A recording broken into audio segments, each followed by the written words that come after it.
ዛሬ ወደ እናንተ የምናደርሰው መረጃ ልብ የሚሰበርና እጅግ የሚዘገንን ነው። በደቡብ ጎንደር ዞን ጋይንት ወረዳ ሳሊ በተባለች አነስተኛ ከተማ ውስጥ በአገልጋዮችና በንጹሃን ላይ አሰቃቂ ጥቃት ተፈጽሟል። ቅዱስ ስፍራ በሆነው በቤተ ክርስቲያን ቅጥር ግቢ ውስጥ 7 ንጹሃን ወገኖች በጥይት ተረሽነዋል። ይህ ዜና ሲሰማ መላው የኢትዮጵያ ሕዝብ ያስደነገጠ ነው።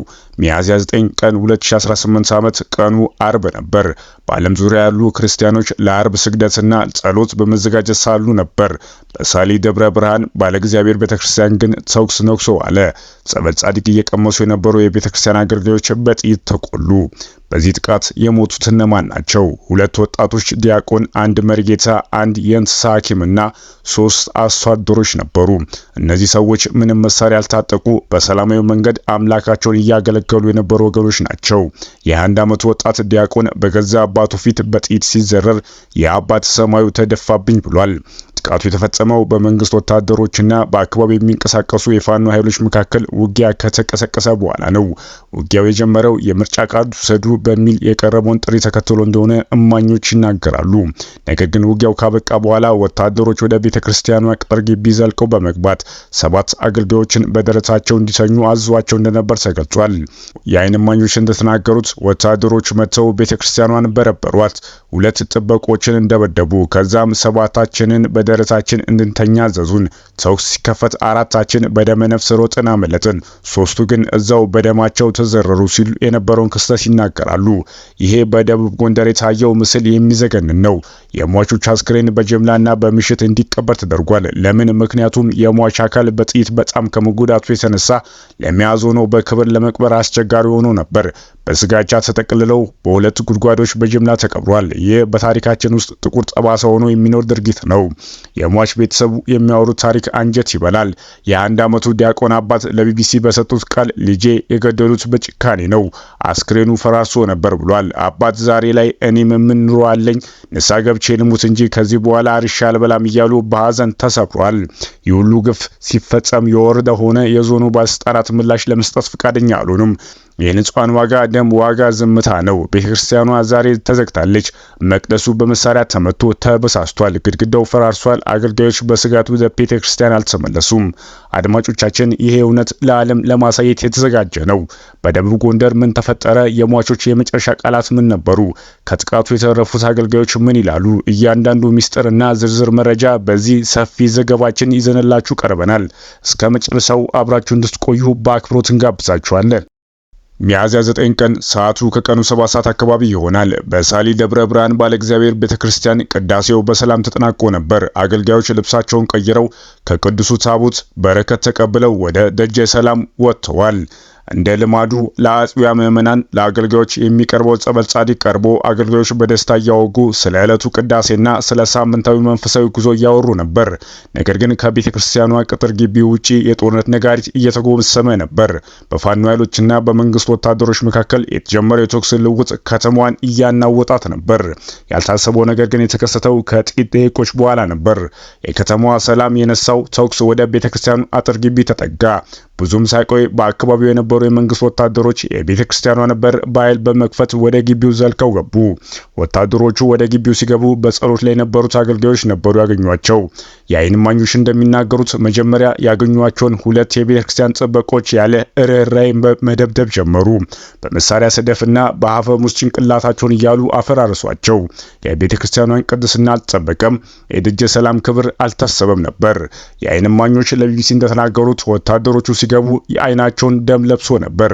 ምንም ጥያቄ አልጠየቁንም። 7ታችንን አውጥተው በደጀ ሰላሙ ፊት ለፊት በደረጃችን እንድንተኛ አዘዙን።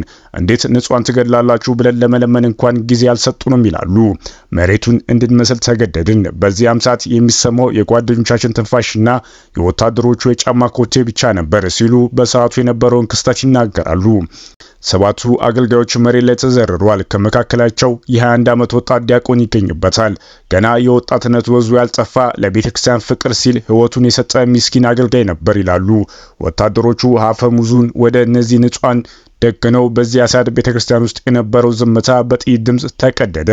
ታታ የሚለው የሚሰቀጥጥ የቶክስ ድምጽ ግቢውን አናወጠው። አገልጋዮች በጥይት እየተቆሉ ነበር። መሬቱ በደም ረጠበ። ያ የቀደሰው ደም በደጀ ሰላም ላይ ፈሰሰ። አራቱ አገልጋዮች በታቦት ኃይል እንደምንም ብለው ተኩሱን ሲከፈት በድንጋጤ ተነስተው ሮጡ። ወደ ኋላቸው ሳይመለከቱ ጥይት እያፏጨባቸው አመለጡ። ሶስቱ ግን ያን እድል አላገኙም ነበር። ተኩሱ ጋብ አለ። በግቢ ውስጥ የሚሰማው የቁስለኛ ትንፋሽና የወታደሮች ጮት ብቻ ነበር። አንድ የወታደሮች አለቃ እንዴት ንጹሃን ትገድላለህ? እንዳትመቱ ብሎ ጮኸ። ነገር ግን ቀድሞውንም እረፍቶ ነበር። ሶስቱ አገልጋዮች በዛ ቅጽበት ነፍሳቸው አለፈ። ወደ ቤታቸው የገቡት አገልጋዮች አልተረፉም። ወታደሮች ቤቱን እየበረበሩ ሶስት ተጨማሪ አርሶ አደሮች አውጥተው ረሸኑ። በመንገድ ላይ የነበረውን የእንስሳ ሐኪም መሳሪያ ተገኝቶባል በሚል ጥርጣሬ ብቻ ሕይወቱን አጣ። በአጠቃላይ 7 ነፍሳት በዛች አጭር ሰዓት ውስጥ ከዚህ ዓለም ተለየ። የ1 ዓመቱ ዲያቆን አባት ልጅ ወድቋል ድረስ ተብሎ ሲነገራቸው የነበረውን ስሜት አስቡት። አባት እየተፈጠፈጠ ቤተክርስቲያን ደረሰ። ያየው ግን ልጁን አልነበረም። ያየው በባሩድ የፈራረሰ አስክሬን ነበር። አባት ሲናገር መፈጠር ያስጠላል አለ። ሰማዩ ተደፋብኝም አለ። ይህ ቃል የአንድ አገር ህመም ነው። አንድ አባት ልጁን በጅምላ ጉድጓድ ውስጥ በስጋጃ ጠቅልሎ ሲቀብር የሚሰማው ስሜት በየትኛው ቋንቋ ሊገለጽ ይችላል?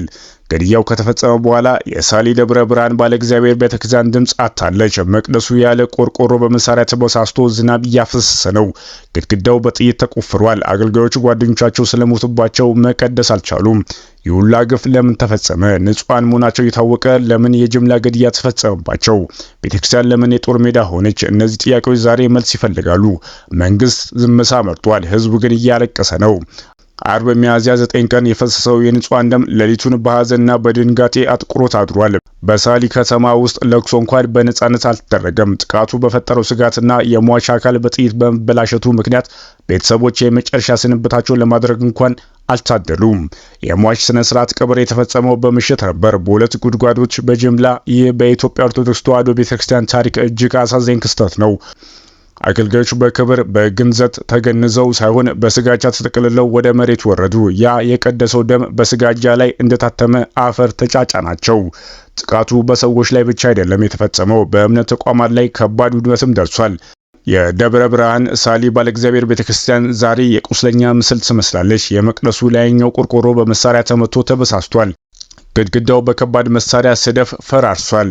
ይህንን ግፍ በአይናቸው ያዩ አገልጋዮች ዛሬ በድንጋጤ ውስጥ ናቸው። ትናንት ሰኞ የቅዱስ ሚካኤል ወራዊ በዓል ቢሆንም በሳሊ ቤተክርስቲያን ግን ምንም አይነት የንግስ በዓል አልተደረገም። የተወሰኑ አገልጋዮች በስጋት መጥተው ኪዳን ብቻ አድርሰው ተመልሷል። የዕለቱ አምላጮች የነገውን እንዴት ያደርገኝ ይሆን እያሉ እየጸለዩ ይገኛሉ። ጓደኞቻቸው አብረው ጸበል ጻዲቅ ሲቀምሱ የነበሩ ዛሬ መሬት ውስጥ ናቸው። እኛም ወጥተን ለመመለስ ስጋት ላይ ነን፣ ቤተክርስቲያን ተዘግታለች ሲሉ ይናገራሉ። የሁላ በደል ሲፈጸም የሚመለከታቸው አካላት ዝምታ መርጧል። ቢቢሲ ከላይ ጋይንት ወረዳና ከደቡብ ጎንደር ዞን አስተዳደር ምላሽ ለማግኘት ቢሞክርም ኃላፊዎች ምላሽ ለመስጠት ፈቃደኛ አልሆኑም። ዝምታው የሟቾችን ደም ይበልጥ እንዲጮህ አድርጎታል። የሟች አባት ሰማይ ተደፍቶብኛል ሲል የገለጸው ህመም የሁላችንም ነው። አንድ አባት የ21 ዓመት ዲያቆን ልጅ በጥይት ሲቆስል አይቶ በገዛ እጁ በስጋጃ ጠቅልሎ ቀብሮ እንዴት ኑሮ ይቀጥላል? እኔም ምን ኑሮ አለኝ ሲል ይናገራል። ንስሐ ገብቼ ልሙት እንጂ ከዚህ በኋላ አርሼ አልበላም የሚለው ቃል ህሊና ላለው ሁሉ ትልቅ ጥያቄ ነው። ዛሬ በሳል ደም ፈሷል። ዛሬ በሳሊ መቅደሶች ተዘግቷል። ነገር ግን ይህ ታሪክ ተቀብሮ መቅረት የለበትም። ንጹሃንን መግደል ጀግንነት አይደለም። ቤተክርስቲያን ውስጥ መተኮስ ድል አይደለም። ይህ ድርጊት በታሪክ መዝገብ ላይ በጥቁር ቀለም ተመዝግቦ ይኖራል። የተገደሉ ነፍሳቸውን ይማር። ለቤተሰቦቻቸው መጽናናትን እንመኛለን። በሌላ ዝርዝር መረጃ እስከምንገናኝ ድረስ ሰላም ለኢትዮጵያ፣ ሰላም ለህዝባችን ይሁን። ቸር ቆዩ።